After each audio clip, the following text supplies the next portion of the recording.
would you still love me anyway? If you're bound and you're gagged, draped and displayed, would you still love me anyway? Why don't you love me anyway? Why don't you love me anyway? If I cut off your arms, cut off your legs, would you still love me anyway? If you're bound and you're gagged, draped and displayed, would you still love me? Love me anyway. Why don't you love me anyway? Why don't you love me anyway? Why don't you love me anyway?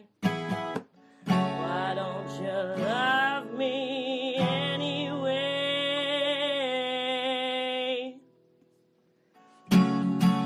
Cutting with a knife, blood is spilling everywhere. She will be my wife. Secondary spine, incisions must be accurate. I know just what to do. My hands are trembling, I can't spare to slip up with this knife.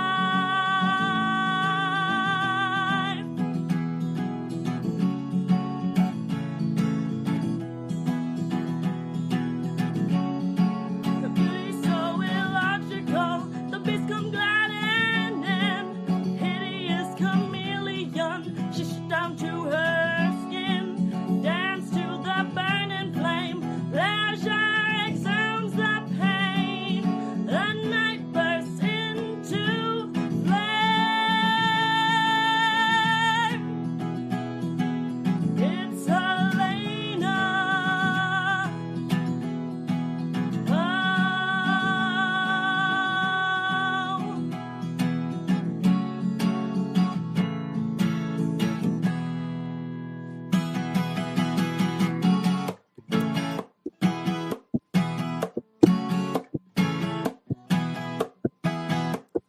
If I cut off your arms and I cut off your legs, would you still love me anyway? There's a spot on the floor where your limbs used to be, and I close the door on my fantasy. Why don't you love me anyway? Why don't you love me anyway? Why don't you love me anyway?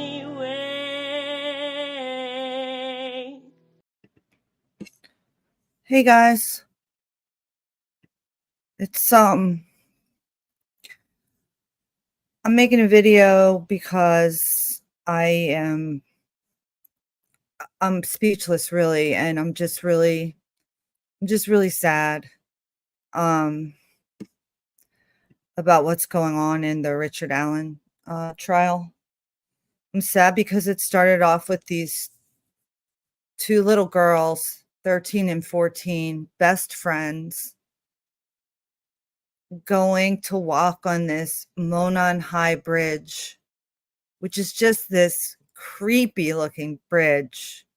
If you look at it, I mean, it looks super creepy, but it's definitely the kind of bridge that when I was 13 or 14, I would have wanted to walk across with my best friend. It would have been a dare or something. Like, I just 100% believe it. And so I relate so much to Abby and Libby. It may also be because I remember so vividly being that age.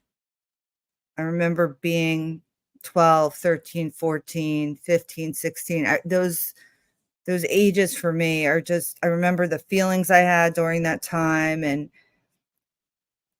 you know, it's such a devastating thing what happened to those young girls. And if you had a best friend when you know that you did fun things with when you were a kid, it's hard to not think of them when you see the story about Abby and Libby and what happened to them. And this trial is devastating. It's devastating. You know, if you listen to the mainstream news or even quite a few journalists, creators, however you want to call them, on YouTube, and I'm not going to name them, but you listen to them, and that's all you knew of the trial, you would think that Richard Allen is guilty. And the mental gymnastics that a person has to perform to come to that conclusion is just wild to me. It's the definition of cognitive dissonance or confirmation bias. Cognitive dissonance, when you have a pretty deeply held belief and someone comes along and has the opposite of that belief and starts giving information to basically disprove that belief, you will become very uncomfortable. You'll become very, very uncomfortable. And when I first learned about that and how it's a very common thing for people to have this cognitive dissonance, I've always just made sure that if I'm experiencing it, if I'm getting upset when I'm listening to someone say something the opposite of what I believe, that it's just my brain fighting to not hear the logic in their argument, right? Not give that argument a chance. And so it's why I really reserve judgment on a lot of things, because I don't have enough facts. I mean, sure, I can have feelings about something or gut instinct and stuff, and that's just in my own personal life where those things are going to be enacted on. But when it comes to like judgment and instincts on a lot of these cases that we follow, I think it's my instinct or judgment on it. I don't give much credit to or credence to, because and I know I've talked many times about being a juror, but I just always think about myself in that jury box, and the incredible responsibility that you have being a juror. It's actually a privilege, if you ask me, to be a juror. And there's you need to weigh all of the evidence as it comes in. But the Delphi case, I followed it kind of loosely along because I was so focused on the Idaho 4. But now Delphi, it's being heard. The case is being heard, but they're not broadcasting it.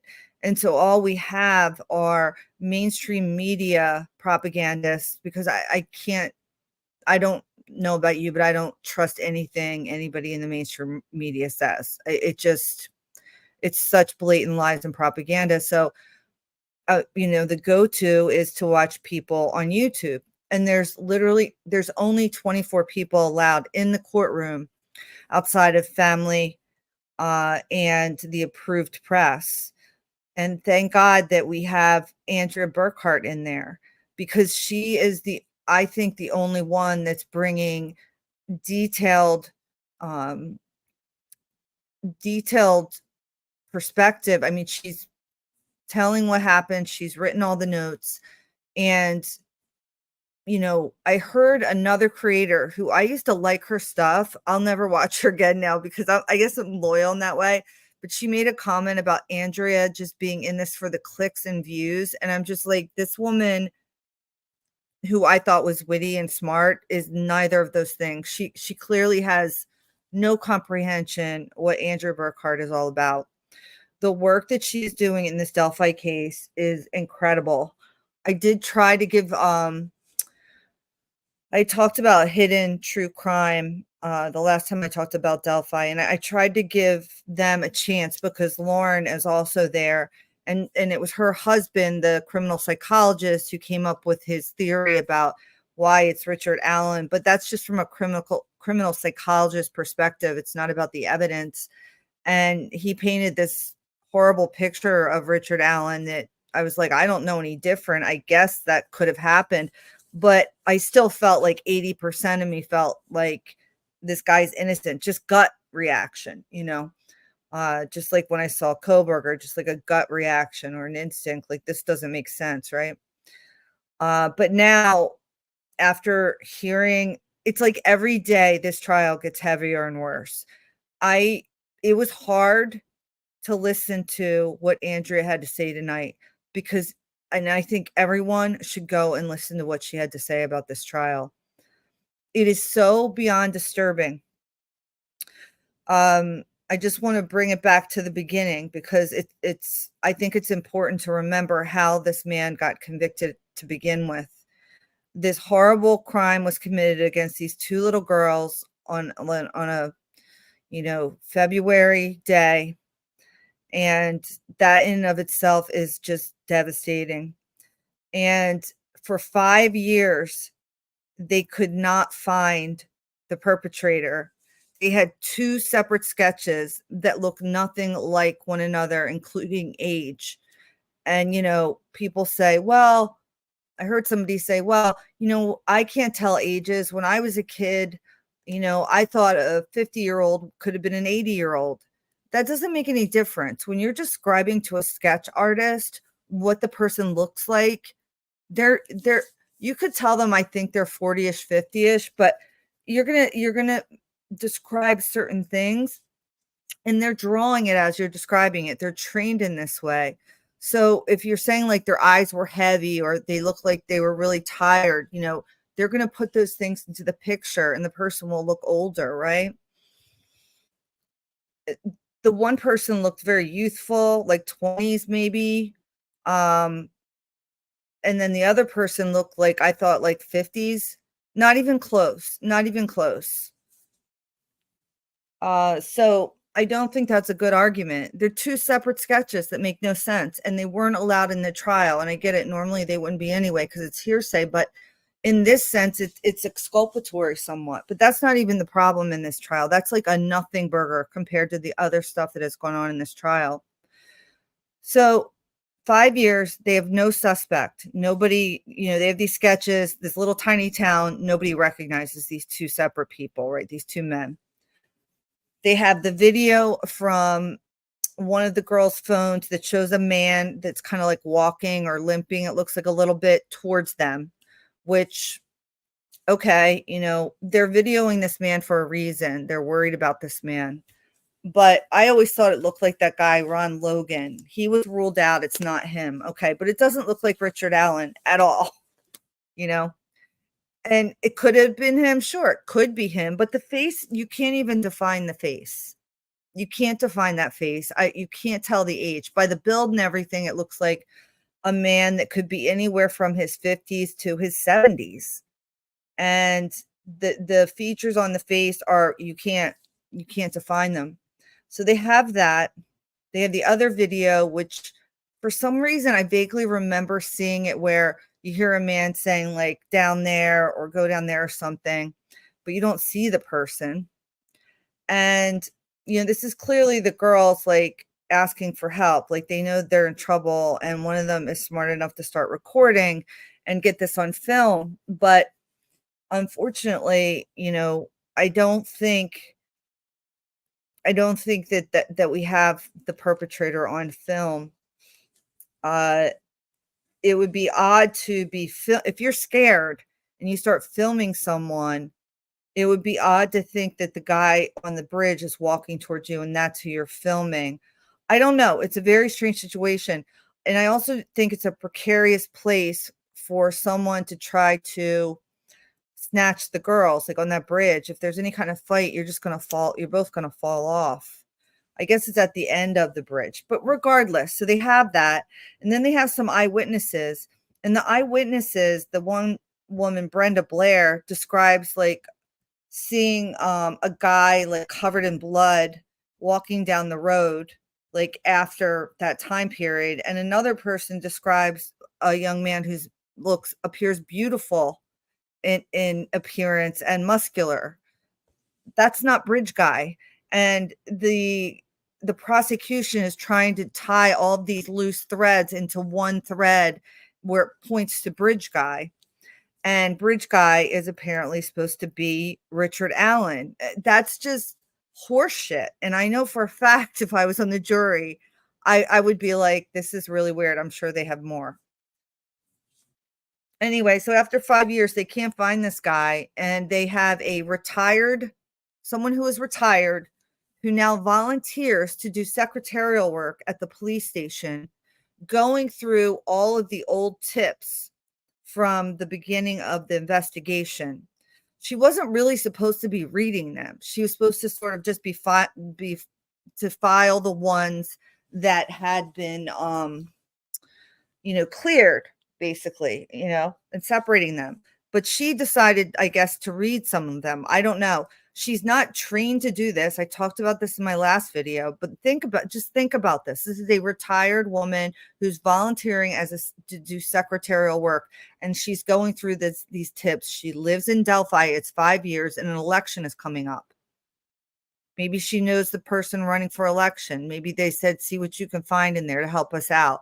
And she's a good person, I'm sure, meant well, but she pulls out a tip that was cleared.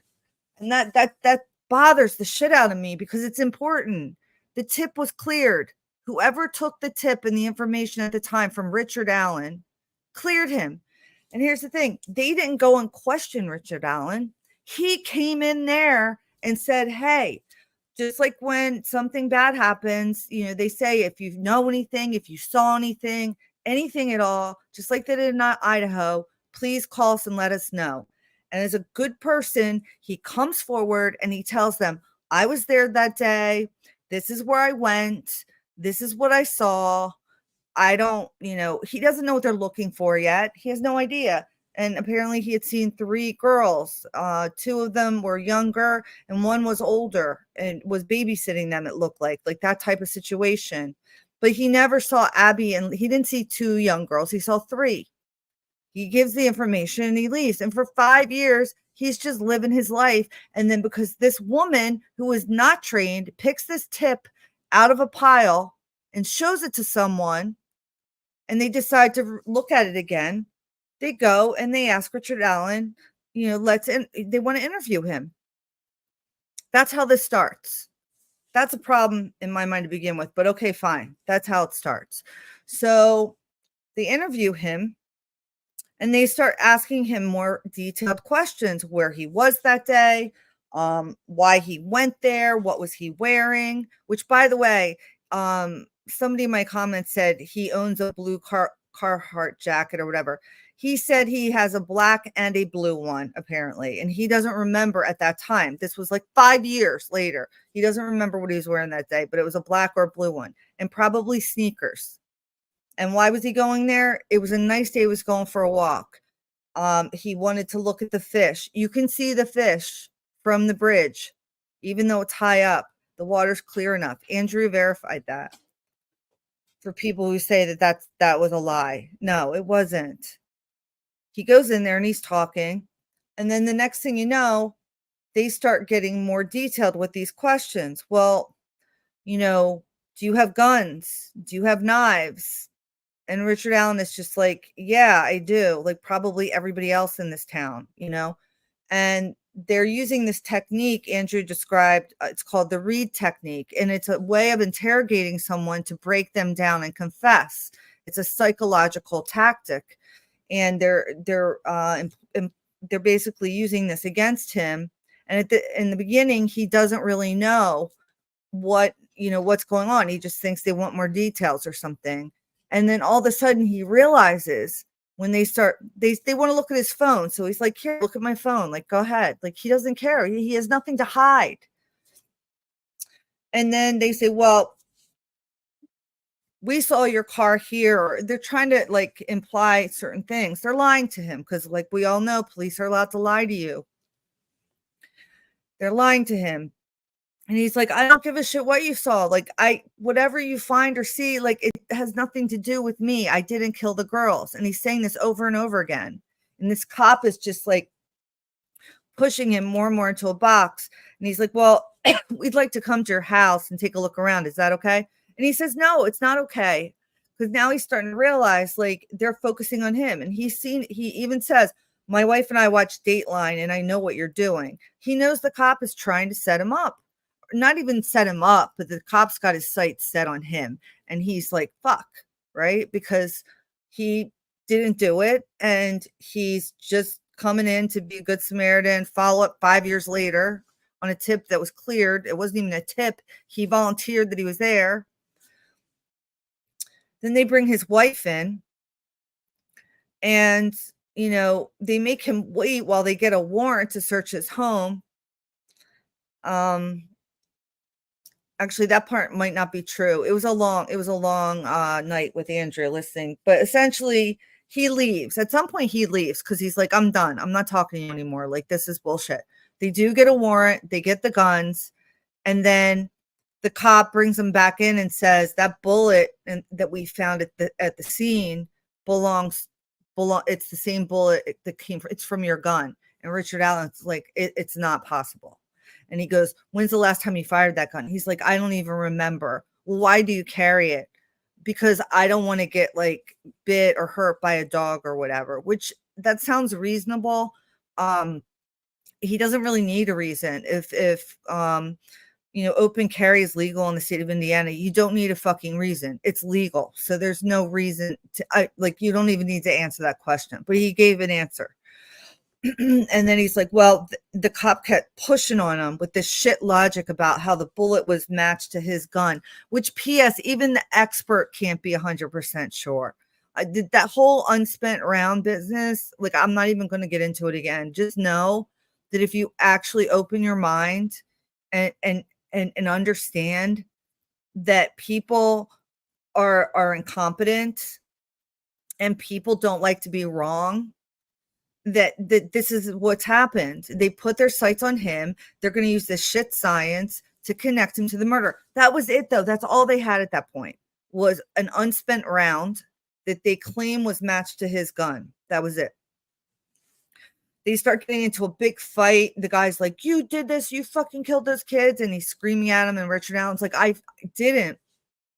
And there's nothing you can do to me to make me admit to something I didn't do. And he kept saying it over and over and over again. Then they bring his wife in, and she's like, but how did that bullet get there? So now they got the wife questioning. And he's like, listen, you know me. You know I'm not the type of person to do this. And I love you. And then the detective was dropping little hints about his wife and his kid. And Richard Allen really loves his wife. I'll tell you that one right now. And when the cop was cursing in front of her, and they were, screaming at him, he said, please respect my wife. He cares about his wife a lot. Anyway, the wife ended up leaving, and then they started cursing more stuff. And they arrest him. But when he goes to jail, he doesn't go to a regular jail. So, okay, so by the way, so now all we have is eyewitness testimony, like two separate ones that have two different looks that they're giving. We have two separate sketches, and we have Bridge Guy. None of these people look like the other. None of these people look like the other, right? And so we're supposed to believe all of these people are Bridge Guy, and that all of these people are Richard Allen, because that's what the prosecutor, that's what they believe. Okay. Then the next piece of evidence was the unspent round, which means zero. Okay. I'm not even going to get into it, because let's not forget the girls were not shot. I know people say, oh, he had the gun to force them to walk down. That's conspiracy bullshit. You want to call somebody a conspiracy theorist? That's conspiracy bullshit. Okay. There's no proof of that. You have no proof. An unspent round on the ground is not proof that someone had a gun in their hand and was forcing someone to walk down a hill. And so that's the other piece of evidence. That's garbage. And so that's all they had when they arrested him and put him in prison. When he gets to prison, that's all they had. This shitty, the fact that he admitted to being there that day at the same time, which I don't even think it was when you really look at the timeline, but even if it was, he admitted to it. And then 5 years goes by, so they bring him in on that and the unspent round. That's it. Oh, and they found a bullet in his keepsake box, and they want to know what that means. And they imply somehow that that's meaningful in some way. It doesn't even make sense if they planted it, because he doesn't even remember it being there. but it doesn't even make sense. Like, that's not doesn't mean a whole lot. It's not like it was a bloody knife in his box. They didn't find any DNA. So that's the next piece, the DNA, right? Surely these people have DNA evidence to tie him, right? Because then that's fine. Okay, fine. But they don't. They have no DNA. No DNA found in Richard Allen's car or home of the two girls, Abby and Libby. And on Abby and Libby, they have no DNA of Richard Allen, even under the girls' fingernails. No DNA from Richard Allen. No DNA. How are people convincing themselves that this guy is guilty? Oh, the confessions. That's what it is. But that's not what got him arrested and put in prison. But fine. Fine. If you want to just go on the flimsy evidence and you're saying, yeah, but he confessed, so, right? He confessed. But when did he confess? Well, Andrea says this is the first time that she knows of, she hasn't seen it, where a pre-trial prisoner was placed in a maximum security jail and put into solitary confinement. Solitary confinement is inhumane. The United Nations, after the Nelson Mandela imprisonment and when he was in solitary confinement, they passed a rule, the Nelson Mandela rule, that states that beyond 15 days, they consider it inhumane for a person to be in solitary confinement. There's a reason for that. There's lots of studies that show this. There's even a syndrome about it. Solitary confinement is a room that's varies, but Richard Allen's was 8 by 12, an 8 by 12 room. So let's look and see what that would look like if you're in an 8 by 12 room.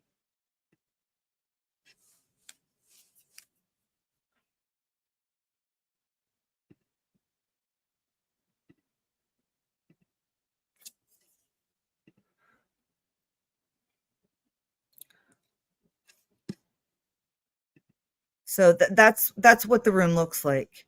In many cases, you don't even have a window. Okay, so it's 8 by 12.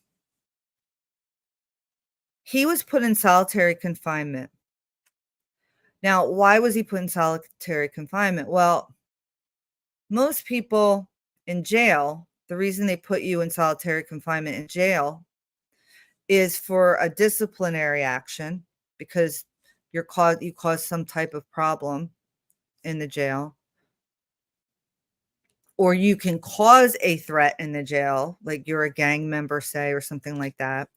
Or to quote, protect you.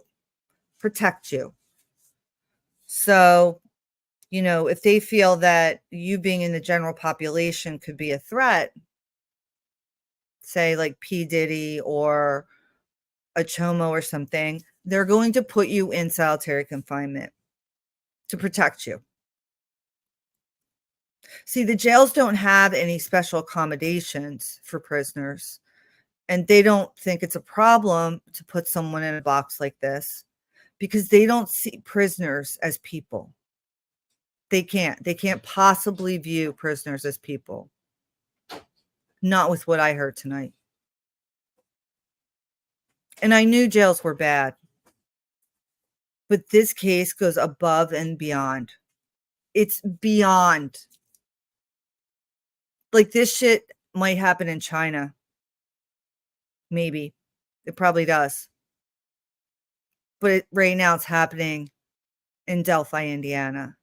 Why is it a big deal? Well, they put Richard Allen in jail because they were told that he was suicidal. That was the other thing during the interrogation, the tactics they used. They were saying, we know you suffer from depression, anxiety. We know that you were suicidal about a year ago. Or, is that because you feel guilty about killing those girls? They were using his mental health against him.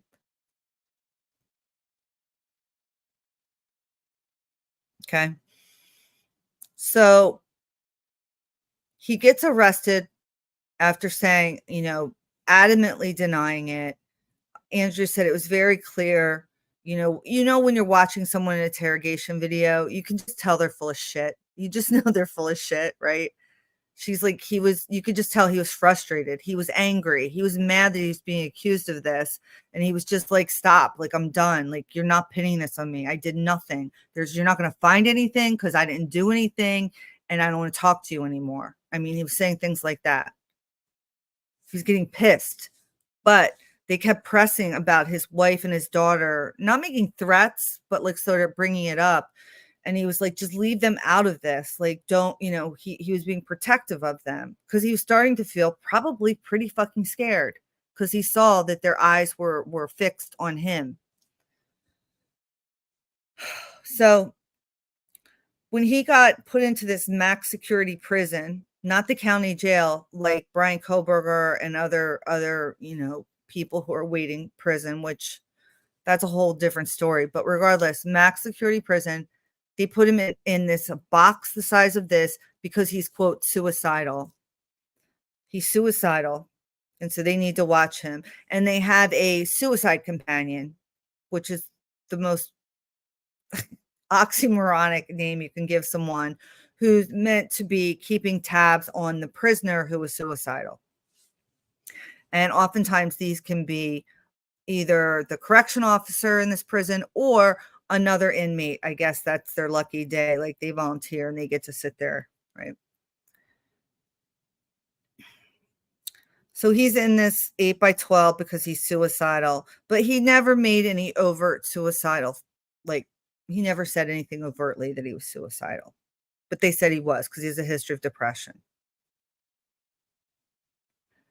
And he was in there for 18 fucking months. 18 months. He got to shower. I think it was maybe it was 3 times a week he got to shower. Every day for an hour, he was allowed to go into a larger cage where he could exercise a little bit more. Really, still just a larger cage. No human interaction. None. He had a iPad that he could play, like, say, Candy Crush on or stuff like that. He was only able to see his family twice during that time. Twice.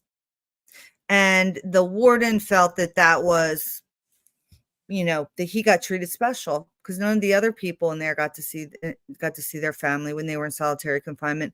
But all of the other fucking people you're talking about are convicted felons. Richard Allen is still presumed innocent.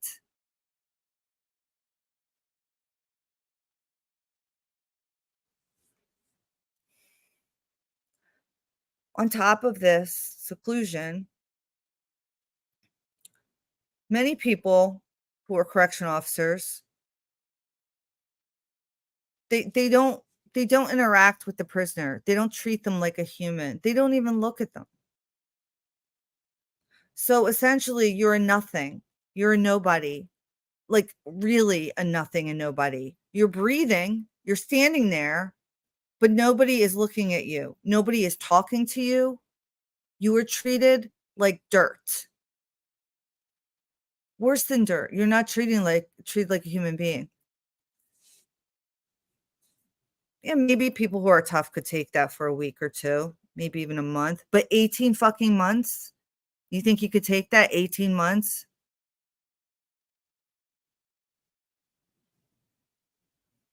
There's studies that show when you put somebody in a cage like this, over time, there are stages and what starts to happen.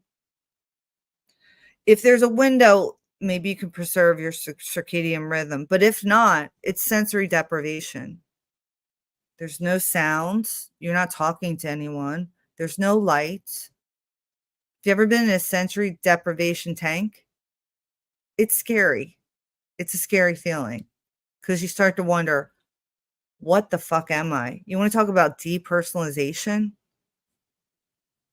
And this is a man who already had an underlying depression and anxiety disorder.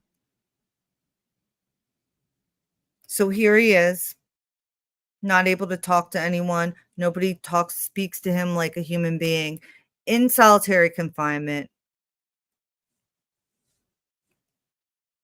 And over time, he starts to deteriorate.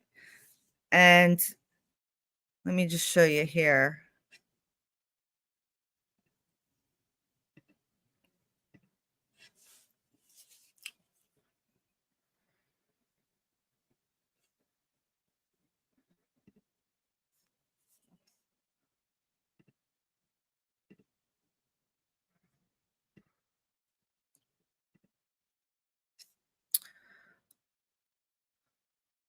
The United Nations. The Nelson Mandela rules prohibit solitary confinement that lasts more than 15 days or is indefinite. The UN Committee on the Rights of the Child also states that solitary confinement of children is strictly forbidden. And that's a whole other thing. I mean, as of January 2023, only 3 states had passed legislation limiting solitary confinement to 15 days. They banned it for other certain groups like children, pregnant people, and people with serious mental illness. But there's no legislation on this matter. This is all left up to the jurisdictions. The United States currently holds over 80,000 inmates in solitary confinement, more than any other democratic country in the world. Now here, China, remember? Totalitarian China uses solitary confinement to force confessions out of prisoners. And we'll get to that, but we use it in the US to punish minor infractions of prison rules, or worse yet, to protect prisoners who have been abused or assaulted by fellow inmates, right?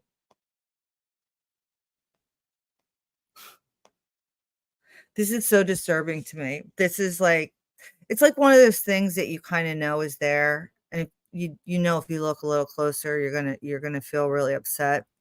But this is beyond upset at this point. Like this, I knew prison systems were inhumane. That I knew that, but to the extent that what was done to this man in particular, and I know he's not the only one, but he is the light. He is the light.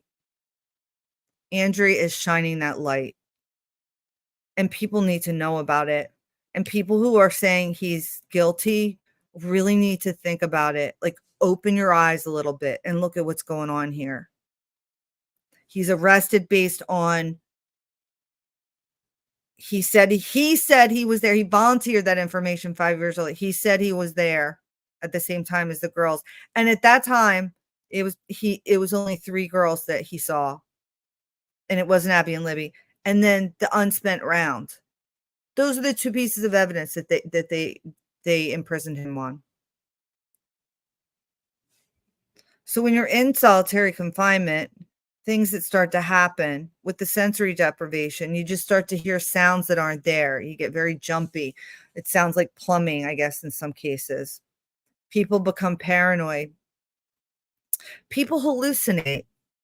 People become delusional and become delirious. People can become angry and violent for no reason. People have memory problems. You could do something, you could talk to them, or they could have done something, and a day later, they won't even remember what happened. It causes long-term changes in the brain. It shortens your lifespan. It is cruel and unusual punishment.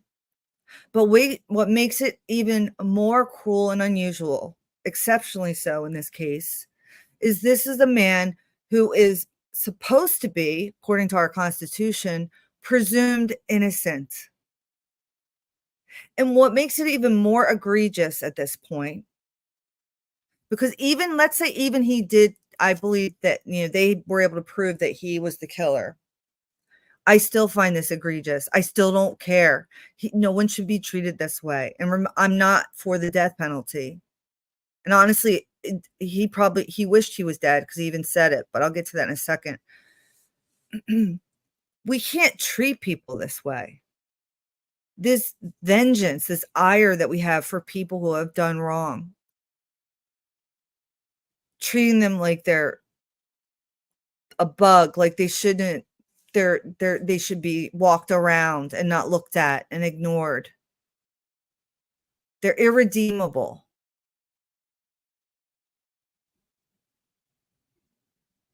Andrew said it too. What's the purpose then? What is the fucking purpose of all of this? If a person is irredeemable, and I get it, there are people that are irredeemable. I get it. But as a whole, if we're going to look at people who commit crimes, even vicious, horrible ones, crimes, as irredeemable, then what are we doing? What are we doing here?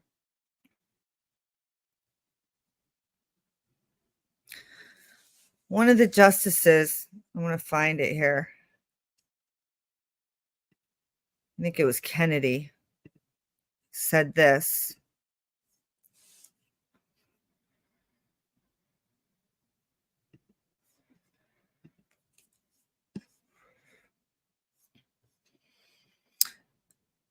Justice Anthony Kennedy bemoaned a citizenry that too easily ignores the panoply of shuttersome conditions reigning in the country's prisons and jails. The ultimate question seems not so much whether solitary confinement, this prison within a prison, often dubbed worse than death, belongs in the warden's toolbox.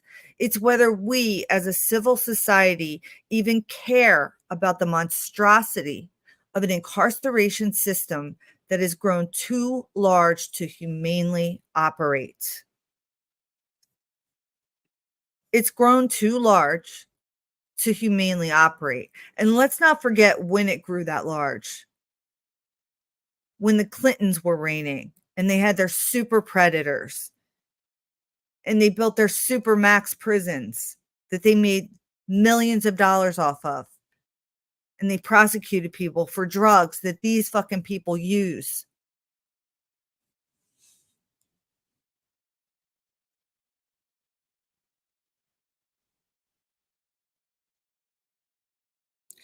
So while Richard Allen was in solitary confinement, he deteriorated quite a bit. And the whole thing about his confessions was, well, he said something only the killer would know. It turns out he really didn't. He said wild, crazy things. He did say, I killed Abby and Libby, but he also said he killed Abby, Libby, Chris, and Ron. And then he said, he just said a bunch of crazy stuff like, I don't know why I'm here. I killed them. I'm sorry. I'm sorry. Maybe I raped them. I don't know. Did I rape them and kill them? Is that it? I'm really sorry. And he started doing bizarre things like shitting and then eating his shit, putting it all over his body, sticking forks up his butt, like doing weird shit like that. And the guards,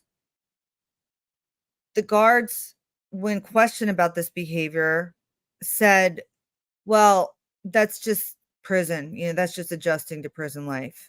Or he was trying to get their attention. He was making it up. No, he was delusional. He was hallucinating. He was delirious. These are researched, proven facts that happen to people when they are socially isolated in an 8x12 box and treated subhuman. Those confessions should not be allowed to come in. He said he stole a box cutter and that's how he killed them, and he threw it away in the trash at CVS. And then he said, maybe I raped them and killed them. I think I might have done that. There's a lot of guilt you start to feel when you're in solitary confinement as well, and shame and paranoia.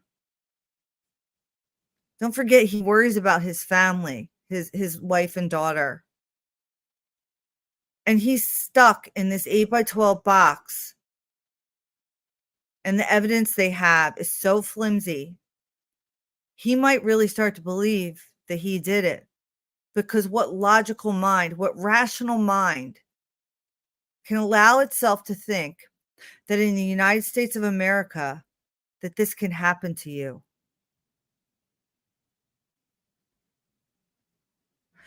It's just like when you're in any kind of situation where things don't seem right. We've all been in them. Usually it's a bad situation, right? Like my apartment got broken into when I lived in West Philadelphia. And I remember I came home and I just, this is back when I had a boom box. That's how long ago it was. And I had the new Pulp Fiction CD. And all I wanted to do was put the CD on, listen to some music, clean my room, whatever. And I go back there and the boom box isn't there. And I'm like, where the fuck is my boom box? And I'm like, maybe I took it to work. But the thought, even as I'm saying it, is like, that's not even rational. Like, I would never, why would I take it to work? But I couldn't figure out why it wasn't there. I'm like, well, maybe my boyfriend took it. And over the course of a few minutes, I look over to my bed and all of these boxes that I had costume jewelry in are strewn all about. And an old wallet is opened up. And it slowly dawns on me that someone broke into my apartment and stole my shit. But it took me a few minutes to get there because my brain was trying to comprehend it. And then I got the baseball bat out that my mother gives me to protect myself, that I had for years, and started running around like a crazy woman, screaming and yelling, saying, I'll fuck you up if you're still in the house. And it was an old brownstone. So the neighbors called the cops before I did. And the cops kicked in the door with guns drawn, pointing them at me, saying, please put down the bat. That was a fucking day, let me tell you. I was screaming so loud, but then they went and they checked in the basement. It's a creepy old basement. Nobody was there. I never got the stuff back. Whatever, it happens, right? But the point I'm trying to make is, when something like that happens, your mind can't catch up because it's just not, now if it happened to me again, it's gonna right away and be like, mother, somebody came in here and broke in, took my shit. But the first time something like that happens, it's unusual. So here you are, an innocent person came in 5 years prior, told them what you saw because they asked you to. They asked the citizens to do that. That shouldn't be considered suspicious, but apparently it is. And then because some retired volunteer secretary picks your tip out of a pile and forwards it to the cop right before an election, you're in the hot seat, you get questioned, and what they find is you kind of look like Bridge Guy. You said you were there at the time, and there's an unspent round that matches your gun, which is junk science. And they decide to put you in prison, a maximum security prison, and on top of it, inside a solitary 8 by 12 block. So after 18 months, you might start to think, what did I do to deserve to be here? You might start saying some really stupid shit. Because it was the same man prior to this, when he was interviewed, who was very irritated, who was at first cooperating with the cops and then became very irate and irritated at the fact that they were being accusatory towards him because he knew he was innocent. And you might have heard he said, well, that's it. It's all over anyway. That's not what he said. The cop said, well, you wouldn't want, your wife and daughter to think this, and your neighbors. And he said, it doesn't matter. It's already done. You already have the town talking about me being a suspect. It's over. That's what he meant by that. Another thing people use, which makes no sense. He said, the cop trying to, how they try to get develop some camaraderie. It's like, well, you're a good person, you're a good person. And Richard Allen said, I'm a good person, but I murdered these two girls. Like, would a good person do that? And people think that's him saying he did it. No, he's saying you're a fucking asshole to the cop, basically. You're telling me I'm a good person, and yet you're accusing me of killing 2 girls. It's the stupidest thing you could say. And he's saying it back to him like, you're telling me I'm a good person and I killed 2 girls? Does a good person kill 2 girls? That's what he's saying. Think about it logically. It's hard to face the fact that this happened to this man. It's highly disturbing. And it happened in our country, not in China or somewhere else, which is already hard enough to deal with. That this shit goes on all over the world. Suffering, different degrees. This man will never be the same. I don't believe they'll convict him because they don't have anything. The confessions should not be allowed in because it's ridiculous. It's not like he started saying it as soon as he got in there. You heard what I read in totalitarian China, they use solitary confessions to they use solitary confinement as a means to get people to confess. People are like, well, yeah, but they weren't putting him under pressure. And like, no, they didn't have to. They already were torturing him. Just because solitary confinement is common and we have 80,000 people apparently right now living in solitary confinement, people staying there for years, just because that is happening does not mean it's okay. Does not mean that it's normal. Does not mean that it's ethical. And it doesn't mean that it's legal. It is legal in the sense that it's not outlawed, but it doesn't mean that it shouldn't be illegal, because it should, because we need to do better. If we're going to create prison systems, and this is what we do to prisoners, we're not helping them or our society whatsoever. This is so disturbing to me. So, and what's worse is Abby and Libby. What about them? What about Abby and Libby? These people who did this to Richard Allen and his family, because he is a victim now too. They don't care about Abby and Libby. If they cared about Abby and Libby, they would have done the right thing and continued to search for the actual fucking killers.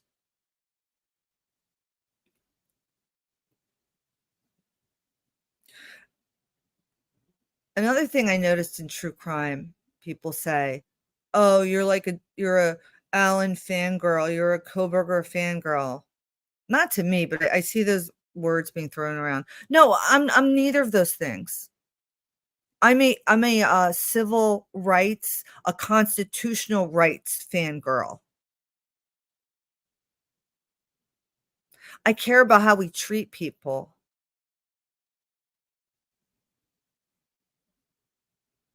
There's something very wrong in Delphi. Very wrong. And what's really scary is this is the only one that we're seeing right now.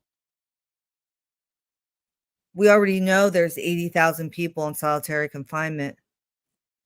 The reason this is like the worst case scenario where you have a person waiting for trial placed in this situation. And that is bad. It's bad enough to do solitary confinement. Then throw in the fact that this is pre-trial solitary confinement. That's even worse. And then throw in the fact that he's innocent. It's like, it's painful to me. It's painful. The people are this corrupt and incompetent and lack the courage to stand up and do the right thing in these situations. It's like groupthink. It's okay. It's just normal. This is just the way it is. No, it's not. It's not the way it is.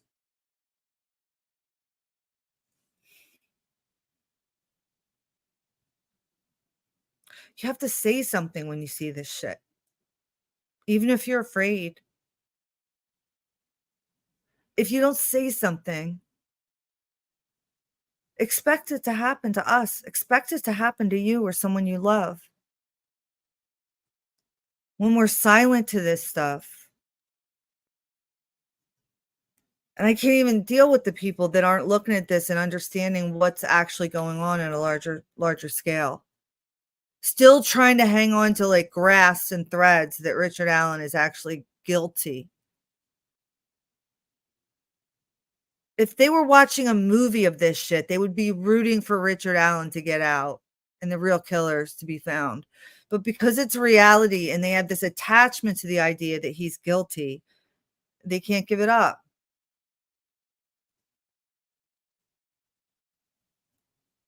And that's fine. Like, I'm not going to, it's hard for me to understand how someone can feel that way.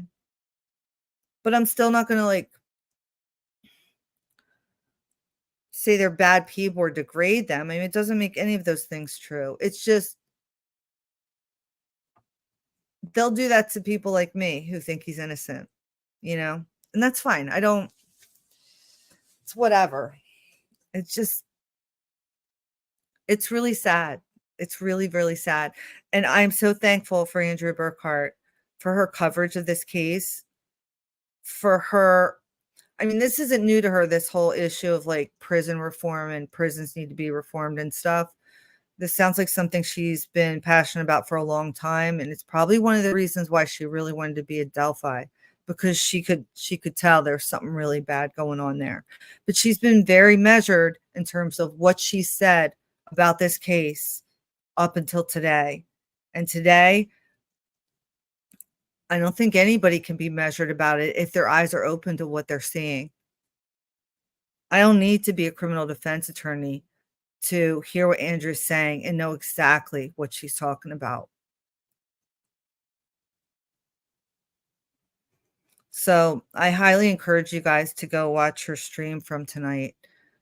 It is hard to listen to. I'll admit that. It's tough to get through it. But I think it's important to witness Richard Allen and his ordeal, for all of us to witness that and see what's happening in our own country. You'd think it couldn't happen here, and it is.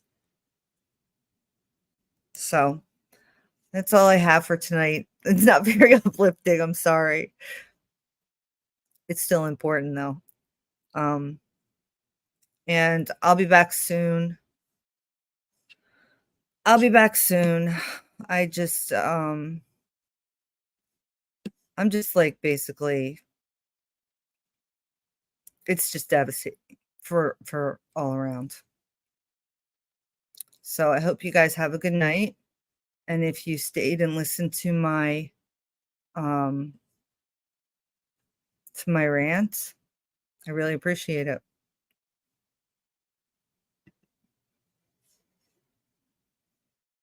And, you know, maybe they have some like really big piece of evidence they're withholding that really seals the deal, but I don't think so.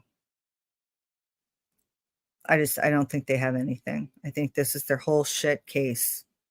And this is why it wasn't publicized, because this is embarrassing.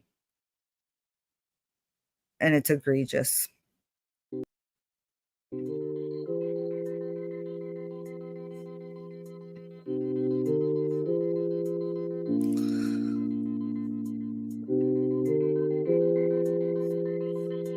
And have a good night, guys. See you next time.